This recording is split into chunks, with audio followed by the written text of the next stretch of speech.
Dan oke, kembali lagi di channel Aquatronic Labs. Di video kali ini masuk unit servisan dari Medan ya. Terima kasih telah mempercayakan servisnya kepada saya. Saya bongkar terlebih dahulu.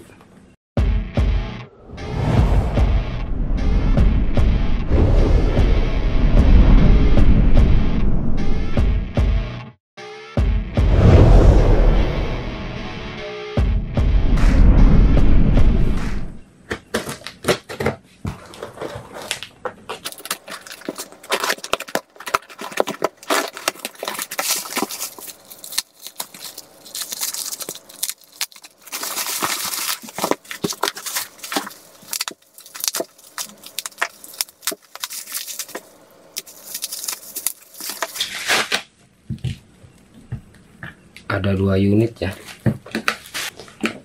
unit Redmi 9C dan ini Redmi 10 Pro ya, yang katanya ini nyala, namun hanya saja ini suara tidak keluar. Ini saya nyalakan terlebih dahulu.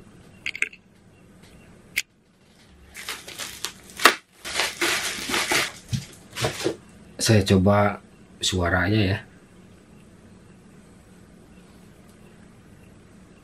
dan ternyata benar, ini audio tidak keluar sama sekali untuk earpiece maupun speaker utama ya. Jadi kerusakannya ini audio bermasalah. Ini saya bongkar terlebih dahulu untuk unitnya.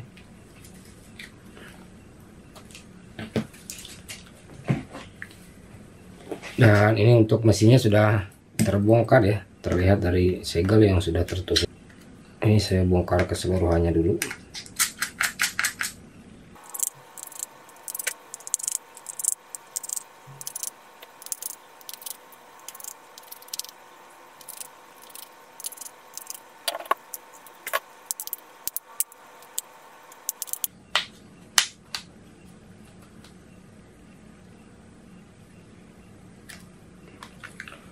Dan ini unitnya sudah dibongkar seperti ini ya, sudah dibongkar, dan ini tidak ada suara.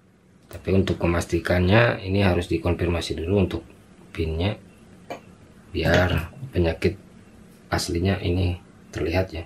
Ini sudah ada perbaikan di area belakang, dan ini saya uji dulu untuk keluhan sebenarnya, apakah hanya suara ataukah ada minus lainnya. Dan ini polanya sudah saya konfirmasi, saya uji suara ya, kita uji suaranya, dan ini benar tidak keluar sama sekali untuk suara. Untuk kamera ini berfungsi, untuk kamera aman. Kalau untuk perekam suara ini ada tulisan seperti ini ya, perekam suara bermasalah. Jadi fix ini masalahnya audio tidak berfungsi. Untuk fungsi lainnya ini normal. Kondisi bagian depan masih baik, hanya saja belakang ini sudah terkena perbaikannya. Jadi ini saya dalami dulu, saya masuk ke tahap penanganan saja, kita perbaiki.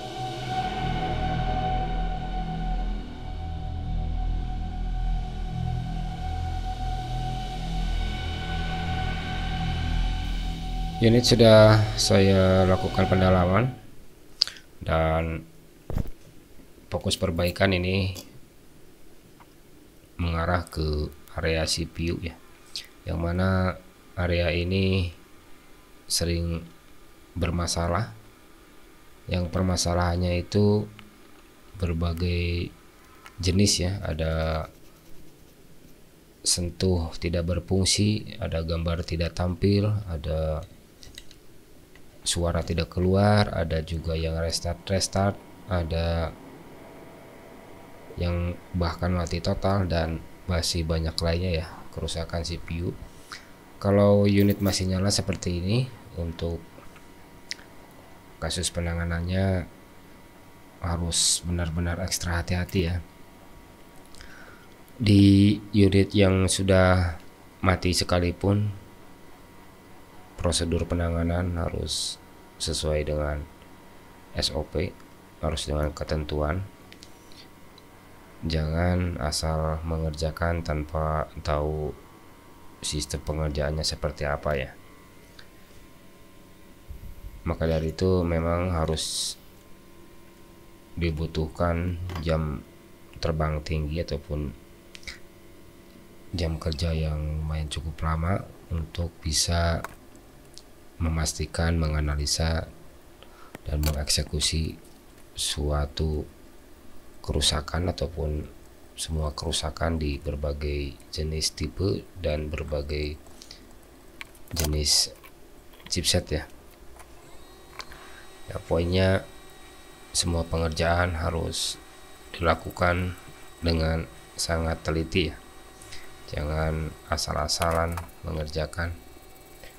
Oke, dan ini IC CPU sudah saya angkat dan ini sudah saya bersihkan. Untuk penanganannya, blower di temperatur 310 untuk mengangkat IC.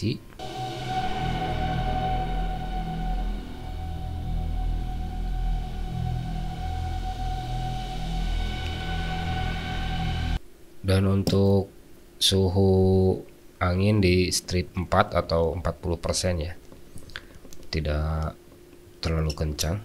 Suhu seperti itu ataupun angin yang digunakan cukup. Blower yang digunakan ini blower analog yang saya pakai ya. Proses berikutnya yakni membersihkan sisa timah dan lem di IC. Ini IC CPU SM7150. Permukaan paling pertama yang saya bersihkan ini memang hanya ada satu bagian sih, tidak ada IC RAM-nya. Jadi ini pembersihan hanya di bagian IC BGA-nya saja. Bersihkan secara teliti sampai benar-benar bersih ya. Dan ini masuk ke proses rebaling IC CPU-nya yang tadi sudah bersih ya untuk IC CPU-nya dari sisa kotoran dan timah. Gunakan plat PGA yang sesuai tipe. Tepatkan secara tepat. Pastikan semua pin ini terkena timah di keseluruhan pin BGA-nya ya. Jangan sampai ada pin yang terlewatkan. Harus benar-benar rata semua. Selesai itu tinggal dibersihkan, lalu tahan menggunakan pinset dan gunakan hot air untuk mematangkan timah yang kita oleskan tadi ya. Gunakan suhu rendah aja untuk proses rebaling IC-nya, jangan terlalu kencang ya, ataupun jangan terlalu panas. Selesai proses pematangan timah pasta, lanjut kita bersihkan dan pastikan semua pin sudah benar-benar sempurna untuk kakinya ya.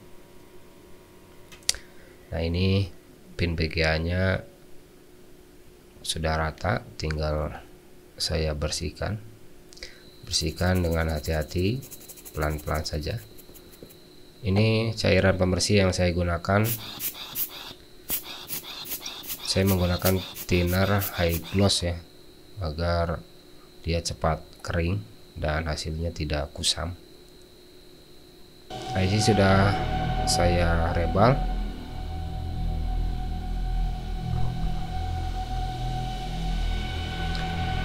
Lanjut pasang ke tempat ataupun ke posisi semula ya. Pastikan IC sudah benar-benar rata sempurna untuk pin BGA-nya. Berikan plug secukupnya, ini untuk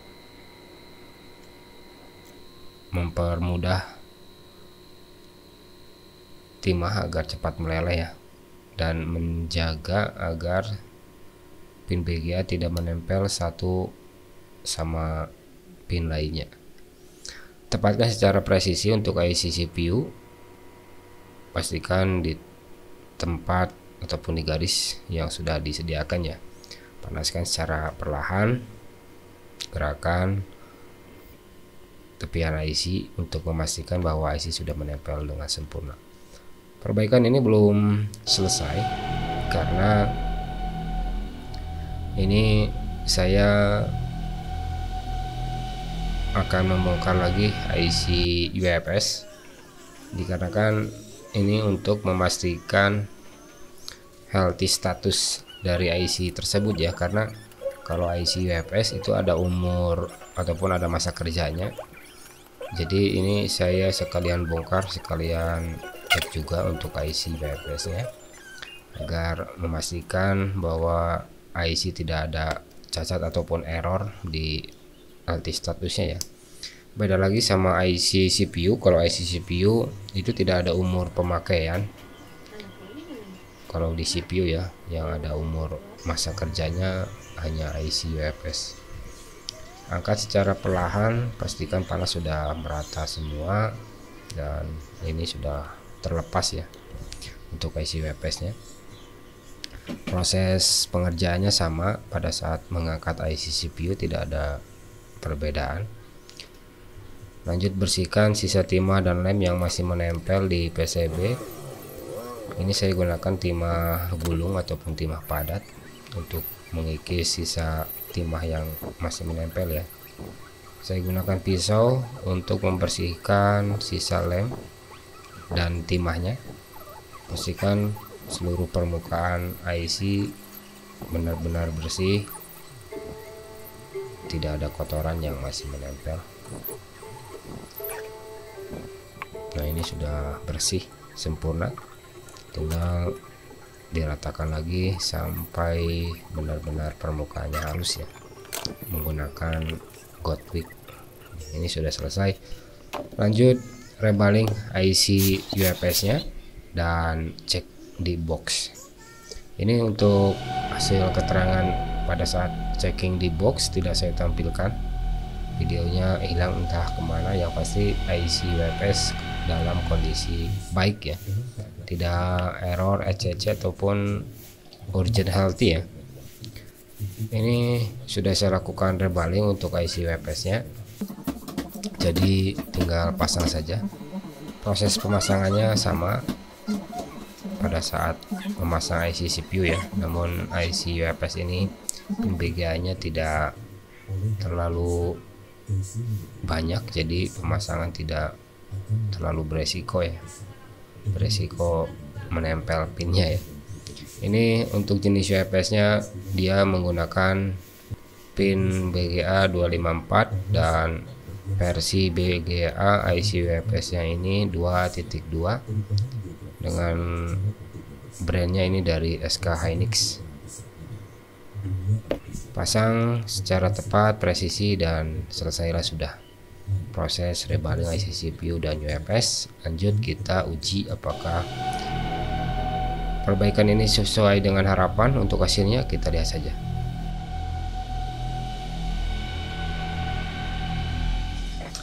Dan oke, setelah melakukan analisa, penanganan, dan sekaligus perbaikan ya di unit Redmi Note 10 Pro ini, yang mana di sini saya temukan permasalahan ada di IC CPU yang menyebabkan suara tidak keluar di unit ini ya. CPU bad koneksi sehingga jalur untuk amplifier ke IC audio sebelah ini di belakangnya ya terhambat dan menyebabkan suara tidak keluar. Perbaikan di sini saya rebal CPU, dan ini untuk UFS nya saya lakukan rebaling juga untuk mengecek healthy statusnya ya, karena beberapa device ada kasus yang healthy-nya sudah mulai urgent dan mengakibatkan sistem error, tapi ini healthy-nya masih baik dan ini masih layak untuk digunakan untuk jangka panjang. Permasalahan hanya di CPU-nya saja yang koneksinya menurun ya.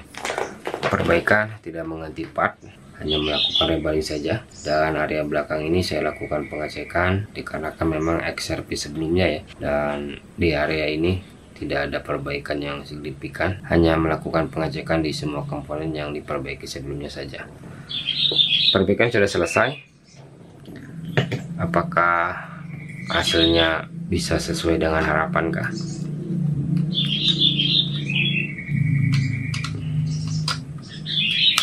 Ini saya pasang dulu SIM ke LCD dan ini saya on kan.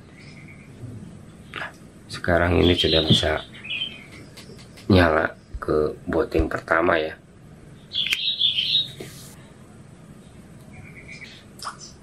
Nah, dan ini saya langsung cek saja untuk suaranya. Nah, sekarang suara ada ya. Dan coba saya cek di YouTube untuk suaranya.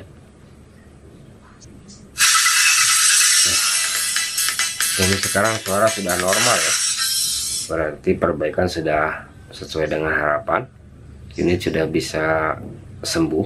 Maka dari itu ini saya lengkapi dulu keseluruhan part dan kita uji fungsinya satu persatu apakah masih ada fungsi yang bermasalahkah setelah melakukan perbaikan rebaling only di CPU dan UFS nya. Saya pasangkan dulu keseluruhan partnya.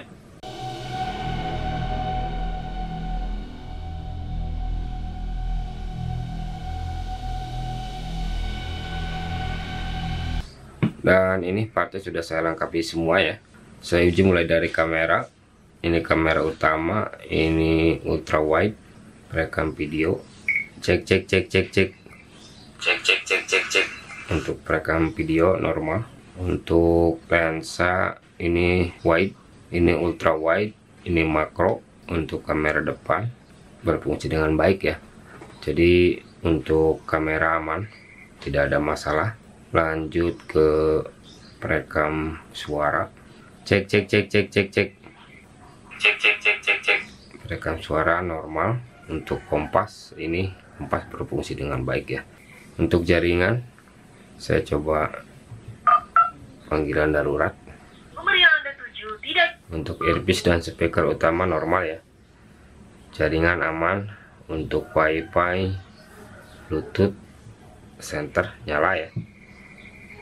Wifi sudah terhubung dan mungkin semuanya sudah normal ya, tidak ada fungsi yang bermasalah di unit ini. Perbaikan sudah selesai keseluruhan dan mungkin perbaikan ini saya akhiri, yang mana unit sudah aman, tidak ada masalah.